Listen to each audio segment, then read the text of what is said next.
আজকে রান্নার কোনো কিচ্ছু নাই। তো কি রান্না করব এটা ভাবতে ভাবতে 12টা বেজে গেছে। আর দিনটা যা খারাপ, মানে এত ঠান্ডা কুয়াশা। আজকে সারাদিন কোনো রোদ ওঠে নাই, এত আবহাওয়াটা ঠান্ডা।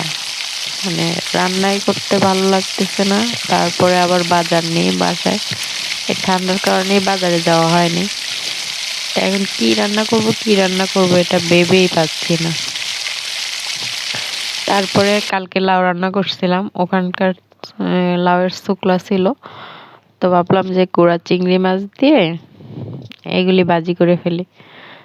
তো যেই কথা সেই কাজে চলে আসলাম রান্না করে। রান্না করতেছি লাউয়ের চোখলা ভাজি। আর একটু পাতাকপি পেয়েছি, তো ওই পাতাকপিটা দিয়ে মানে ইয়ে করবো আর কি, সালাদ বানাবো। আর কি রান্না করব মানে ভেবেই পাচ্ছি না। তারপরে একজন আসলো, আমার বান্ধবী, বান্ধবী না, পাশের মানে প্রতিবেশী বলতে পারেন, ভাবি। উনি আসলো, জিজ্ঞাসা করলো কি রান্না করতেছস। আমি কই আজকে বাজারে যাইতে পারিনি, ভালো লাগতেছে না, এখন কি রান্না করবো ভাইবেই পাইতেছি না। পরে বললো সিম খাবি, আমার কাছে সিম আছে, বাড়তি রান্না করব না। বললাম খাবো। পরে এই সিম তরকারি একদম কুটে কেটে আমাকে দিয়ে গেল। বাস, মাছ ভিজায় মাছ দিয়ে সিম তরকারি রান্না করে ফেলতেছি। আসলে গ্রামের বাড়িতে এই একটা মজা যে 1-2 দিন বাজার না করলেও কোনো সমস্যা হয় না, চলে যাওয়া যায় একটা না একটা কিছু করে। তো এই আর কি, মানে আর এরকম যদি 2-1 জন প্রতিবেশী থাকে তাহলে আর টেনশনে নেই।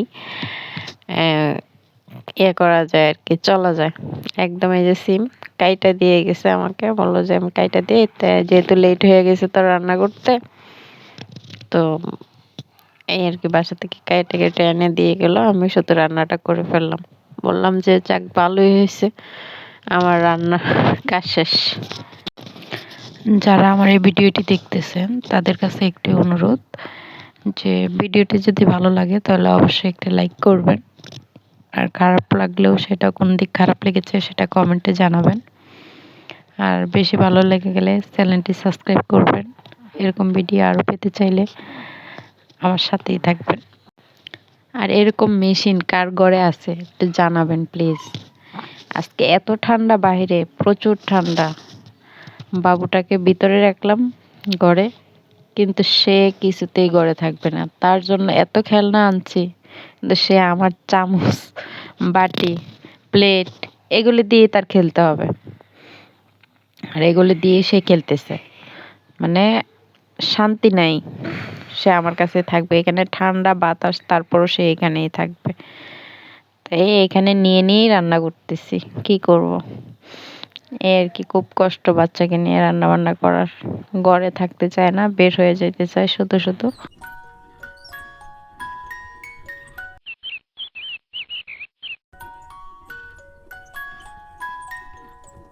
আমি যে 2টি মুরগির ডিম বসিয়েছি, সেই ডিমের গুলোকে চেক করতেছি, আসলে কয়টা ডিম ভালো আছে কয়টা ডিম নষ্ট আছে। এই যে দেখেন আমার হাতের ডিমটা, এটাতে বীজ আছে, মানে এটাতে বাচ্চা আছে। মাকড়সার জালের মতো দেখা যায় ভিতরে। ক্যামেরাতে হয়তো এতটা ভালো দেখা যায় না, বোঝা যায় না, কিন্তু বাস্তবে পুরোটাই বোঝা গেছে। তো এই ডিমটা ভালো, এটাতে বাচ্চা হবে।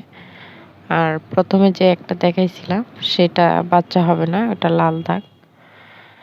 এই আর মানে এই বাচ্চাগুলিকে এখন আমি চেক করে, মানে মুরগি 2টার নিচে যদি বেশি পাই তাহলে 2টা মুরগির থেকে ডিম নিয়ে একটাতে দিব। আর যদি এই যে ডিমটা দেখলেন, এটাতে বীজ নাই, ভালো।